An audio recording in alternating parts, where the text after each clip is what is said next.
শেখ হাসিনার আমলে হওয়া জাতীয় এবং স্থানীয় পর্যায়ের সকল নির্বাচনকে আমরা আনুষ্ঠানিকভাবে অবৈধ ঘোষণা করতে বলেছি। ওনাকে আমরা অনুরোধ করেছি, আহ্বান জানিয়েছি যে গণঅভ্যুত্থানের যেই প্রতিশ্রুতি রক্ষায় উনি দায়িত্ব গ্রহণ করেছিলেন সেই দায়িত্ব সম্পন্ন করেই যাতে উনি সিদ্ধান্ত নেন যে কোনো বিষয়ে। তা আমাদের আলোচনায় যেই বিষয়গুলো গুরুত্ব পেয়েছে, আমরা বলেছি যে আওয়ামী লীগ নিষিদ্ধের আন্দোলনে জুলাই ঘোষণাপত্র বাস্তবায়নের একটি দাবি ছিল এবং সরকারের পক্ষ থেকে 30 দিন আমাদেরকে বলা হয়েছিল, 30 কার্য দিবসের মধ্যে সেটি হবে। তো নির্ধারিত সময়ের মধ্যে যাতে জুলাই ঘোষণাপত্র জারি করা হয়, প্রদান করা হয়, সেই বিষয়ে আমরা আহ্বান জানিয়েছি এবং সরকারের পক্ষ থেকে, ডক্টর ইউনূস স্যারের পক্ষ থেকে আমাদেরকে আশ্বস্ত করা হয়েছে।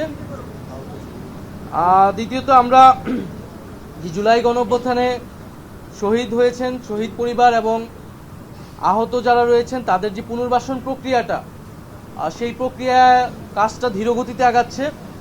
সঞ্চয়পত্র গণঅভ্যুত্থান অধিদপ্তর থেকে যে সঞ্চয়পত্র দেওয়ার কথা ছিল সেটি এখনও সকল শহীদ পরিবার পায়নি। মাসিক ভাতা দেওয়ার কথা ছিল, সেই ভাতা দেওয়াটি এখনও শুরু হয়নি। আমরা বলেছি যাতে দ্রুত সময়ের মধ্যেই প্রতিশ্রুতিকৃত সকল যে দাবি, আর্থিক সহায়তা সহ পুনর্বাসনে সেই বিষয়টি যাতে নিশ্চিত করা হয়।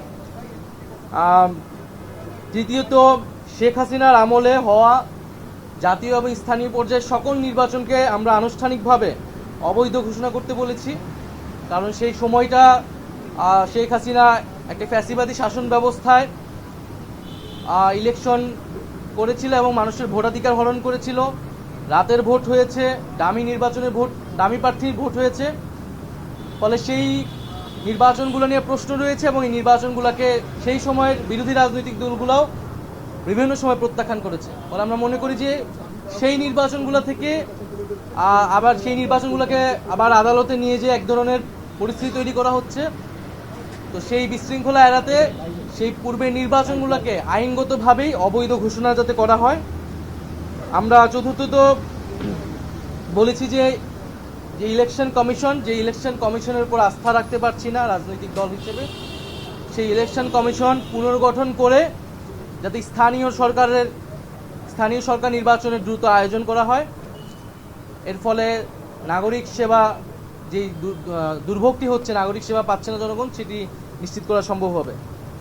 আর সর্বশেষ আমরা বলেছি যে জুলাই গণহত্যার বিচার এবং যে সংস্কার প্রক্রিয়া চলমান এবং সংস্কারের যে জুলাই সনদ ঘোষণা হওয়ার কথা এবং যে আমরা নির্বাচনের কথা বলছি, গণপরিষদ এবং আইনসভা নির্বাচন, এই তিনটি সমন্বিত একটি পরিকল্পনা, সুনির্দিষ্ট পরিকল্পনা বা রোডম্যাপ যাতে একত্রে সরকার ঘোষণা করে এবং আমাদের যেই গণঅভ্যুত্থানের প্রতিশ্রুতি ছিল সংস্কার বিচার, সেটি এর মধ্য দিয়ে আসলে বাস্তবায়ন হওয়া সম্ভব।